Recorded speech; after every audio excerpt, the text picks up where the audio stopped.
It wasn't always pretty, but it was a win. North Central beat Elmhurst 31-14 in a game that featured a tight first half, 4 turnovers, and lots of rain and lightning. But a win's a win. At 4-0, the 4th-ranked Cardinals now get ready for Millikin, a game under the lights of Benedetti Worley Stadium. We get you caught up and ready for Saturday right now on the Red Zone.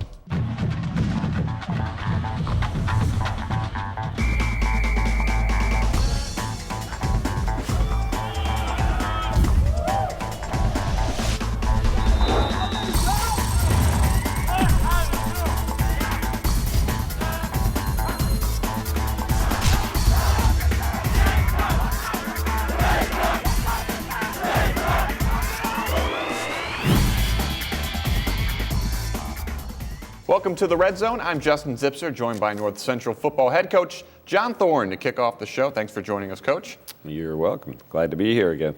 Well, it's always happy to have you here when we're coming off a win. This is the first conference game of the season against Elmhurst College, and it was a tight game in the first half. It was tied at 14.5.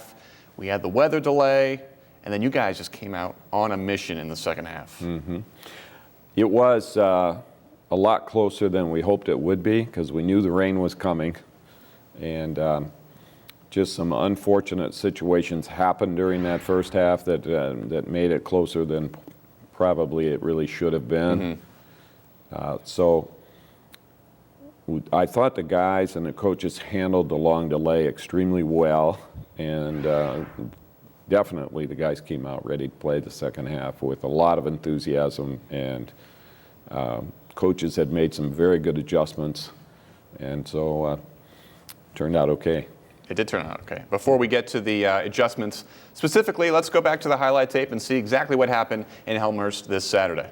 QB Spencer Stanek and wideout Peter Sorensen, a great offensive duo through the first 3 games of the season. Connor Douglas and Nick Slezak priming the Cardinals' defense. Slezak with a team-high 32 tackles, heading into the team's first conference game of the year at Elmhurst College, celebrating homecoming. First quarter, NCC moves into Elmhurst territory by way of a Peter Sorensen reception, 20 yards to the Cards' leading receiver. More passing, Stanek gets the ball out quickly, and Ryan Rezac does the rest for first down. A few plays later, Stanek puts the bow on the 11-play drive, 7 yards out, 4th rush TD of the year. North Central gets the ball back in time for a 2-minute drill, but it's not meant to be. Stanek can't handle John Canova's snap, and Stephen Ritter snatches the ball out of the air. He's off to the races, 14-all heading into halftime. Right after the second half begins, so does the rain, then the lightning. After a delay of more than 90 minutes, play resumes, and the Cards come out angry. After a sack, North Central puts it in. Perfect fade from Stanek to Sorensen. 5'5" Marvin Carr, no match for the wideout's height. Third of the year for Sorensen, 21-14. Later in the drive, watch Durkin come out of nowhere for the pick. Lots of room to roam in front of him, and he's taken down at the 15. Next play, Stanek finds Ryan Rezac between 3 corners. Yes, A.J. Thomas is pushing Ryan, but they're shoves of love. 28-14. North Central puts away any doubt in the 4th. Durkin steps in front of another one. 4th of the year, 12th career pick, tying him for 3rd all-time at North Central. Cardinals 4-0. So, Coach, we talked with O'Shane Brown after the game, and he told us that at some point during that halftime break or during the weather delay, the coaches just kind of left the players to themselves. Why did you do that? Well, I've been through a lot of those over 36 years of being involved as a head coach, and they needed to just relax.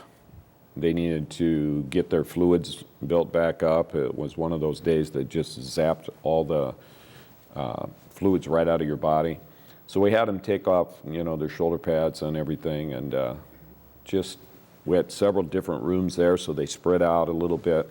They had a chance to visit with each other. The coaches talked about adjustments, and then we kind of walked around and tried to talk more individually than the whole offense or the whole defense, some things like that. Parents did a great job. They brought in a bunch of food, so because we eat at like 9:30 in the morning, so now it's starting to get a long time since they've had food, and so it's kind of always been the way we've done it in the past. I don't think we've ever lost a game where we had a long, weather delay.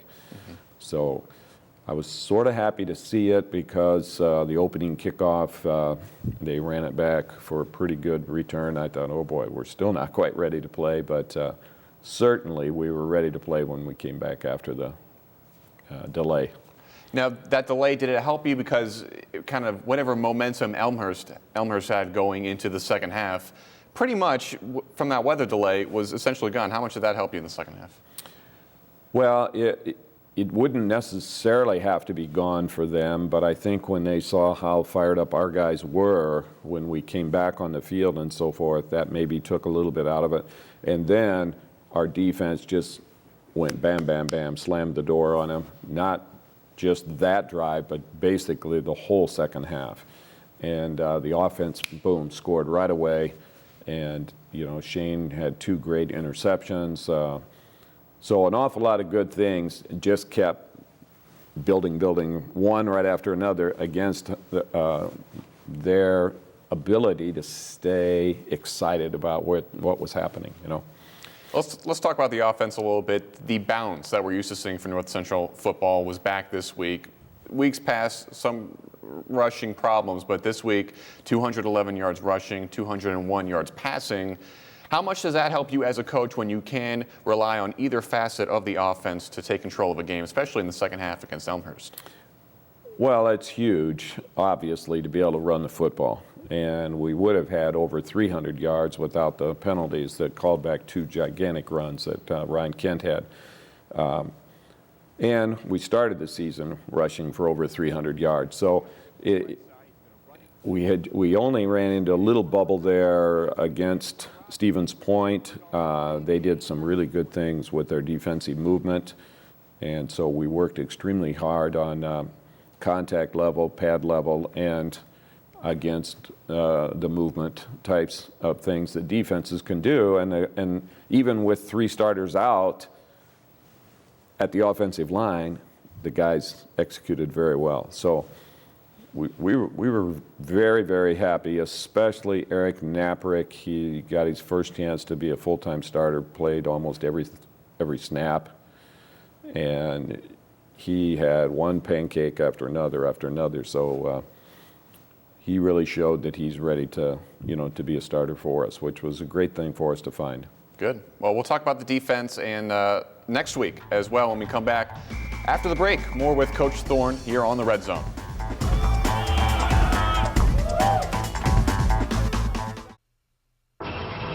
Yes, ready. Go get it.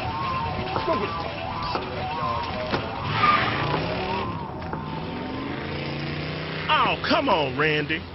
Animal shelter, here I come. And no, I'm not crazy or emotionally damaged. That's a stereotype. I just belong to a total loser. I'm a good dog. So if you want a pet, adopt.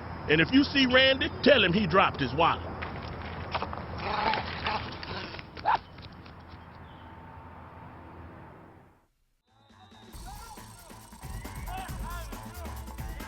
Thanks for joining us back inside the Red Zone, still with head coach John Thorne. And coach, we talked about the offense. Let's head over to the defense. And defense unit that really stepped up big in this week against Saturday. Did, Only yeah. 27 passing yards gave up. Right. You know, I was a little surprised when I looked at the stat sheet at the end of the game. I knew we had done a good job on defense. The 2 interceptions, we had a lot of pressure on the quarterback. But I had no idea it was all the way down to 27 yards and way under 50% completion. So that's a great day when your defense can do those things. Josh had a couple of decent runs against us, and he had a nice kickoff return against us. But otherwise, I thought we contained him very well also. So very good day for the defense. And they were playing with several players not even dressed. So that gave great experience to some young guys who stepped up and did some good things. And you talked about it a little bit in the first segment, but really when your guys came out in the second half, especially on that defensive side of the ball, there was just a fire in their eyes. They were just extremely hyped up, ready to go, and they did not allow anything for Elmhurst. Well, Elmhurst did a wonderful job of coming up with a couple of formations that were a little bit different than what they had ever shown, and their blocking scheme was very good. against the way we normally line up. And so the coaches simply adjusted and changed a couple of the keys. And when we saw that formation, boom, the guys right away made their call, and everybody was playing fast. Where the first couple times they started in those formations, we just hesitated a little bit. I mean, the windows were there, but we weren't sure if I was supposed to go there or not supposed to go there. So that whole business of being able to play really fast on defense is so vital for every defense. And second half, we were really flying around and doing some great things. Well, the defense looked good. Another area that really looked a lot better this week was special teams, and we take a look at that in this week's Cardinal Corner. Cardinals kicker Nick DACE entered the season 5 points shy of breaking the all-time program record, set last year by Nick Kukoc with 288. And in the first game of the season, the senior wasted little time getting to the record, connecting on 5 of 6 extra points. But hidden in that new mark was a missed PAT, concerning because DACE went 58 of 58 last year. Through the first 3 games, DACE missed 3 extra points and 3 field goals. I went through every step of my kick, broke it down, figured out what I was doing during practice that I wasn't doing during the game, and figured it out eventually. What DACE figured out was that he was watching the ball come into the holder's hands, as opposed to keeping his eyes on one fixed spot during the snap. The team even switched holders while DACE figured things out, from wideout Peter Sorensen to punter Kevin Loof. Tyler Rashi did most of the holding last year. Starting off the year was definitely a mental thing. Pete was doing a great job too. It was just Loof's on the sideline with me all the time, so we get a lot of work. Makes it a lot easier. We get all the time we need. This past weekend, DACE connected on all 4 PATs and 1 field goal from 25 yards out, making him the CCIW Special Teams Player of the Week. Speaking of Loof, this is the senior's first year with punting duties. Yeah, we definitely had good punters in the past with Pooch, Sean Wild, and Tyler. And I haven't punted since high school, so I was definitely really nervous the first few games. Loof was an all-conference punter at Lake Zurich, and right now his net average of nearly 34 yards per punt places him 5th in the CCIW, but with lots of time to increase that number. So, Coach, next up we have Millikin. And this is a team that's coming to Benedetti Worley Stadium this Saturday. A team that in the past has had a good quarterback, and they lost the quarterback. They lost a big wide receiver as well. So now they're more of a rush team, kind of what you've been facing the last couple of weeks as well. Yes, they really are. The quarterback's pretty young, and they still have some good receivers, but I think their offensive line is really more suited to block for their running plays. And their running back is Sean Dunning, is a very good, hard running back, big, difficult to tackle. So it should be a great battle for our defense. I think we'll be ready to do great things against it, but we'll just have to wait and see on Saturday night. And Sean Dunning was a couple weeks ago against Aurora University, 5 touchdowns in that one game. He was the CCIW Player of the Week, so obviously you're going to keep an eye on him. Yep. One aspect that I think is kind of interesting, because it is a night game, it's the only night game that you have at home this season, is the way the sun falls at night. And we saw some drills yesterday at practice with some of the corners, some of the defensive players, some of the wideouts, in which they were trying to catch the ball with the sun in their eyes. What kind of factor does that play? Has it played in the past, really? Well, it won't affect it too much after about the first quarter. The very start of the game and during warm-ups, it's going to be a little nasty, and even for the fans, because our stadium faces right into the sun, yep. And even for the filmers. So once you get past that, it works out great, and we love playing at night. There's just a totally different enthusiasm with the fans and the players, and so we're really looking forward to it. But you do have to be a little bit careful what you're throwing that very first quarter when the sun is so nasty.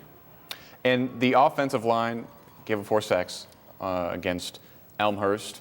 You lost Jace Werkheiser for a couple weeks with an ankle injury.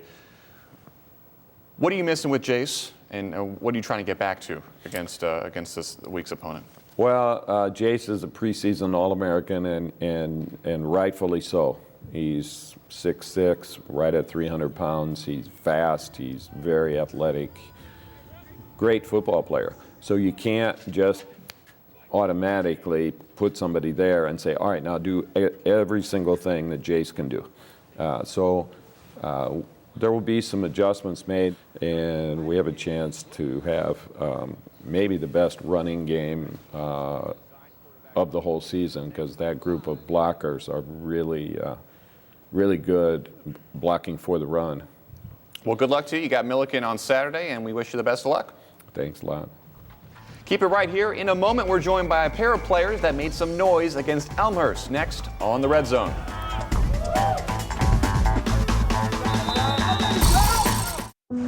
Hi, my name's CJ. A few years ago, my father became seriously ill. I did what I could do before he passed, but it took its toll. I lost my job, my house. I'm getting back on my feet, but I don't know when there'll be food on the table. How'd I do, CJ? We could be twins. Well, cousins, maybe. Play a role in ending hunger. Visit feedingamerica.org/hunger and find your local food bank.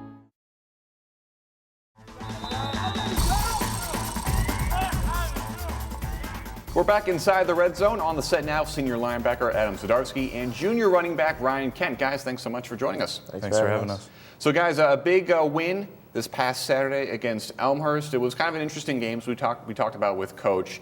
And we'll start with you. That weather delay, when you had the players-only type meeting across the different rooms in the locker room, what was said, what got you hyped up, and why did the defense excel so much in that second half? I mean, we were just trying to keep our bodies loose. We didn't know how long we were going to be in there, so we didn't want to, take too much time off and get our muscles tight. So we had a lot of guys stretching and, just taking the time off that they needed, because, I mean, every lightning strike I think is 30 minutes. So we were in there, we kept seeing lightning, so we're like, oh, it's another 30. We pushed fluids. A lot of the Cardinal moms brought food, which was great. We needed energy for the second half. Other than that, we knew what we had to do. There's a few words said by Coach Jeff right before we took the field that kind of motivated us, but other than that, we knew what we had to do. We wanted to come out and inflict pain. I mean, go for that 8th straight, and we needed to make our run right there. So. Well, food definitely is a big part of really anything. So I eat a lot of food before this thing, so I get ready for this. Ryan, sorry, we'll get to you. A big game for you, 98 yards. It was your season high, and you are an Elmhurst guy coming back to your home, playing in front of some friends and family, I would assume, right? Yeah, absolutely. I'm less than 5 minutes away from there, so had quite a few people. It was good to see them there. And you've had a couple of really long runs taken back this year, either by block in the back, holding calls, what have you. What's it like for a running back, both physically, obviously you run the 50, 60, 70 yards, that's called back. Also mentally, will you have something taken back like that for you? It's all right. You got to stay positive, and I think the best part is seeing how the team responds. If we get the yards back, then that's really all that matters. And you had a good game, as I mentioned, 98 yards. O'Shane Brown did a pretty good job as well, 76 yards. Spencer Stanek, who's been a very good mobile quarterback this year, tacked on another 45 yards on the ground. You guys, as a group, have kind of had to replace NICU coach Jordan Tassio. How would you rate your group's job of doing that so far this year? I don't know if you could compare to those two guys. I mean, those are probably the two best backs North Central's had. So we just try to do what they do. The most important thing is holding onto the ball and then following our blockers. So we just try to do our best. And what was the biggest thing that you learned from those two guys that you're taking into this season? Just how to break tackles, mostly. I think they broke at least one tackle every play. They read their holes correctly every play, so that was probably the most I learned from them. And Adam, we mentioned that the defense played so well in the second half, and really you guys have been doing a really good job in the second half throughout the entire season, really shutting teams down in the second half. Is it just sort of that you know what you're seeing in the first half, you make adjustments, and then go out in the second? Yeah, our defensive unit is great at coming off the field and telling Coach Murray exactly what we see, what problems we're having, and he does a great job of quickly fixing it and coming back with something that will help solve the problem. So I mean, with the Elmhurst game, we had a lot of formations that we weren't used to seeing during practice, but as soon as we relayed that message to coach, we put in automatic checks when that came in, so it ended up benefiting us in the long run. And we've talked to these two guys about how the weather affected them. Let's go to some other North Central players and see how it affected those guys in this week's What's the Word? We just went in the locker room, calmed down first of all, and basically just band together as a group of brothers. I mean, we had one goal to come out here and win, and kind of calmed down everyone and made sure everything was going on, made a little bit of corrections here and there, and came back out and did what we needed to do. We discussed just being a family. I mean, the coaches really got on us, and they left the room and cleared out, and it was just all of us together as an offense.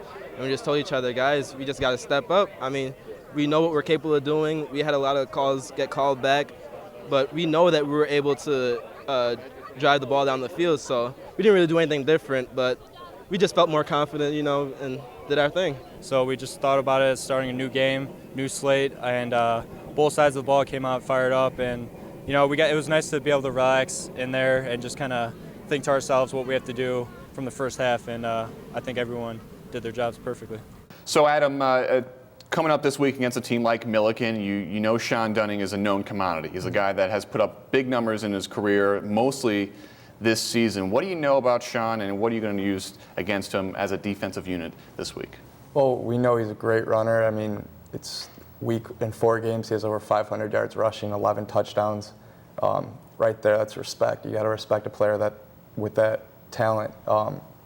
He runs hard. I remember from last year he delivered some blows, so we got to make sure that our tackling's there this week. Other than that, I mean, we have a game plan. We're going to stick to it, and I think we'll be fine. And also another defense for Millikin that is a lot of changeover from last year. This is kind of a running theme that we've been seeing over the last couple of weeks, where you've been facing defenses that have had a lot of turnover, all new secondary, and obviously that doesn't really affect you too much except when they come in on the run and try to tackle you. But how does that go into your game plan heading into a game? Well, we have high expectations. They're obviously very young. I think they're starting 8 freshmen. So our goals are very high, and you know, we're trying not to punt the ball, and we got to break tackles to do that. So. And I mentioned with Coach before about the sunlight. We may not even get sunlight, it may be cloudy for Saturday night's game. But as a running back, you've caught 6 catches out of the backfield this year. How does the sun affect a player, especially a Benedetti, at 6 o'clock for that first quarter or so? Well, you know, if you're running down our home side of the field, that sun could get in your eyes, but I'm sure we'll be able to adjust. And Adam, your brother Ryan also on the team, and you guys have been really, this season, you've been making a lot of headlines, both of you guys, because he's been doing a great job at the tight end position. What's it been like watching him on the offensive side of the ball really excel at the tight end position this year? It's awesome. I mean, him and the other tight end, A.J. Thomas, have kind of been competing for the touchdowns, and I think he finally got his first touchdown a couple weeks ago, and that was just awesome to see. And then he got another one that same game, so I think it's my turn to now get a touchdown because he keeps bragging about it. So you have to kind of shut him up exactly, a little bit, right? Yeah. Guys, well, thanks so much for joining us, and we wish you the best of luck come Saturday. Thanks for having us. Thank you. Stick with us. We have North Central Sports Information Director Clark Tuscher next to update on some other fall sports on the Red Zone.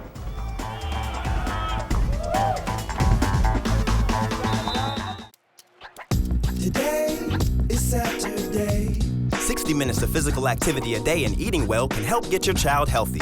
Get ideas. Get involved. Get going at letsmove.gov. That's letsmove.gov.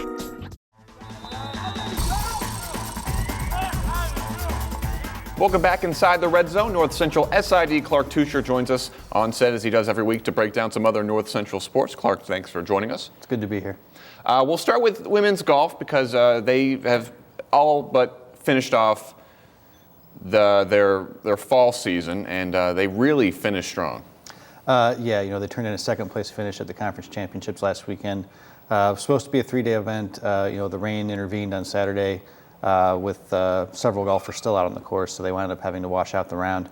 But that matches the best finish they've ever had in that event, and they got group of 5 players heading down to Florida this weekend to participate in an invitational sponsored by Golf Week magazine. And I think that the big thing that Ty Thompson was talking about heading into the season was the youth on this team and how good of a freshman class was coming in. But really it was that senior leadership with Mary Kate Roan that kind of led the charge for these CCIW championships. Yeah, she's been a good model to follow in terms of preparation and just day-to-day, practice and how to conduct yourself on the course and in the classroom. And I think everybody's kind of followed along with her lead there, and that was, to their advantage to do that because she's had an outstanding career here and capped it off with an individual championship in the CCIW meet last weekend. And she's the first Cardinal to do that since 2007 when Alyssa Gaudio did that. So it's been a long time coming. Yeah, and between Alyssa and Mary Kate, one of them has been in contention for that title pretty much every year in between. So to have it come together for a senior who's really gone all in terms of how she's approached athletics at North Central, it was really a gratifying thing to see for her. So they wrap up their season in the Golf Digest Invitational next week in Florida. So they're heading off into their kind of break before spring golf. So let's move on to another sport, men's basketball. This is a sport that for North Central doesn't get underway for about another month or so, but we're seeing some preseason rankings sneak through. Last month we saw a Sporting News preseason poll. This week we see one from D3 News, excuse me. Yeah, we'll have a couple more of those out before the month is up. They're still going to start practice in a matter of several days here. So this is kind of that time of the year when the hype machine starts running, similar to what happens in football during July and August. So, we'll see a couple of more publications and online websites that cover Division III on a national basis. Will be putting out their preseason All-America teams, preseason national rankings, and given the season that the Cardinals had last year, we would expect them to figure pretty significantly into those coming forward to the start of the season. And these two rankings that we have seen so far have kind of fluctuated. We saw Sporting News rank North Central 3. D3 News has them ranked 13th, and this is for a team coming off its first Final Four appearance, losing two pretty important seniors in Aaron Tickness and Derek Raridan, but they still have Landon Gamble, and he's been a really big success for this program over the last 3 years. Well, I think you're seeing different evaluations of how that loss is going to affect the program. And it's people who have varying levels of actual in-person experience watching the teams play. So those are going to vary a little bit all the time every season. Landon is a guy who he's had an outstanding career. This is his chance to put his stamp on a team as a leader, in addition to being the leading scorer and the leading rebounder and the focal point of the offense. So I think the team will go about as far as he and the other seniors can take them in terms of leading them and making sure that they're prepared to go each and every day. Cool. Well, thanks for checking in with us, and we'll see you next week as always. Thank you. One last reminder for you, North Central football is in action this upcoming Saturday against the Big Blue of Millikin University. It's the only home game under the lights this season, and we're excited to bring it to you live on NCTV 17 and online at nctv17.com. If you can't make it down to Ben & Eddie Worley Stadium on game day. I'm Justin ZIPSER. We'll see you next week on The Red Zone.